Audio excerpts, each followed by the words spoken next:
మానవుల్లో అసూయ అనేది ప్రారంభం నుంచి ఉందన్నమాట. ఈరోజు కొత్తగా వచ్చింది కాదండి అసూయ. ప్రారంభం నుంచి అసూయ ఉంది. ఈరోజు కొత్తగా ఉన్నది కాదు, ప్రారంభం నుంచి ఉంది అసూయ. మొట్టమొదటిగా ఈ అసూయ ఎవరిలో ప్రవేశించిందనగా, ఎవరిలో ప్రవేశించిందండి అసూయ? ఎవరిలో ప్రవేశించింది? ఆదాముకు పుట్టిన మొదటి సంతానం ఎవరండి? కయీను. రెండవ సంతానము హేబెలు. కయీను హేబెలు ఆదాము అవ్వలకు పుట్టినటువంటి మొదటి సంతానం. వారిద్దరు అన్నదమ్ములు. చిన్ననాటి నుండి చక్కగా పెరిగిన వారు, దేవుని భయములో, దేవుని భక్తిలో, జ్ఞానంలో పెరిగిన వారే. తల్లిదండ్రుల యొక్క ఆధీనంలో పెరిగిన వారే. అయినా వారు ఎదుగుతున్న క్రమంలో వారిద్దరి మధ్య సాతానుడు ఒక బీజం నాటాడండి. అందులో ఒకరిలో, ఎవరిలో విష బీజం నాటాడు? కయీనులో. ఏం ప్రవేశించింది కయీనులో? అసూయ. తన తమ్ముడిని చూసి, తన తోడ పుట్టినవాడని చూసి, తన రక్తం పంచుకున్నవాడని చూసి వారవలేకపోయాడండి.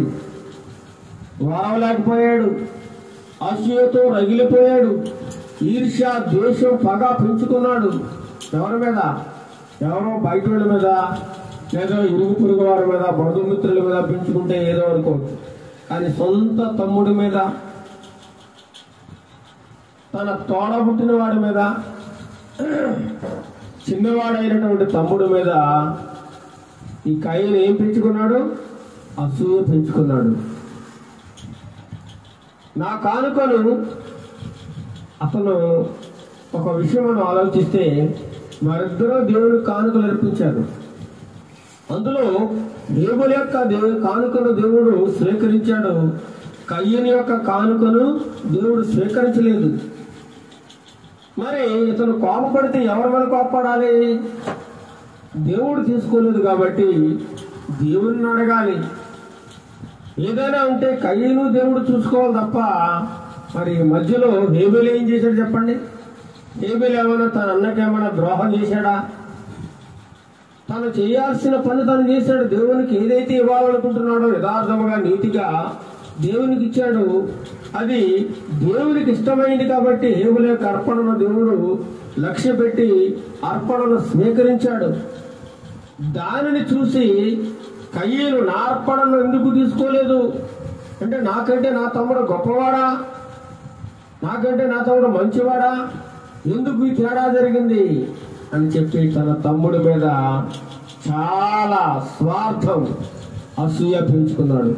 అసూయ ఏమైపోయిందండి? ద్వేషంగా మారింది. ద్వేషం ఏమైపోయింది? పగగా మారిపోయింది. ఆ పగ ఏమైపోయింది? హత్య చేయాలి. హత్య. ఎలాగైనా నా తమ్ముడు చంపేయాలనుకున్నాడు అంతే. ఏమాత్రం వెనక ముందు ఆలోచించలేదు. ఒంటరిగా ఎప్పుడు దొరుకుతాడా నా తమ్ముడు అని ఎదురు చూశాడు. అనేక రోజులుగా పథకాలు వేస్తా ఉన్నాడు. ఎప్పుడు చంపాలి నా తమ్ముడిని, ఎప్పుడు దొరుకుతాడు వీడు ఒంటరిగా అనుకున్నాడు. ఒకరోజు పొలంలో ఒంటరిగా దొరికేశాడు తమ్ముడు. పని చేసుకుంటా ఉన్నాడు. పిలిచాడు, వేరా నువ్వు చాలా గొప్పవాడవా, నాకంటే నువ్వేమైనా మంచివాడవా? ఎందుకు దేవుడు నీ కానుకను స్వీకరించాడు, నా కానుకను ఎందుకు దేవుడు స్వీకరించలేదు అని చెప్పి నిష్కారణముగా, ఎటువంటి కారణం లేకపోయినా, హేబెలు ఎటువంటి తప్పు చేయకపోయినా ఏం చేశారండి? తమ్ముడి మీద పడి భయంకరంగా కొట్టి, ఆ పొలంలో పనిచేస్తున్న పారతోనో లేకపోతే ఆ గొలుపంతోనో, దీంతోనో లేదా కర్రతోనో తన తమ్ముడిని నిర్దాక్షిణ్యంగా పొలంలో కొట్టి చంపించాడు. ఆ తమ్ముడి రక్తం భూమిలో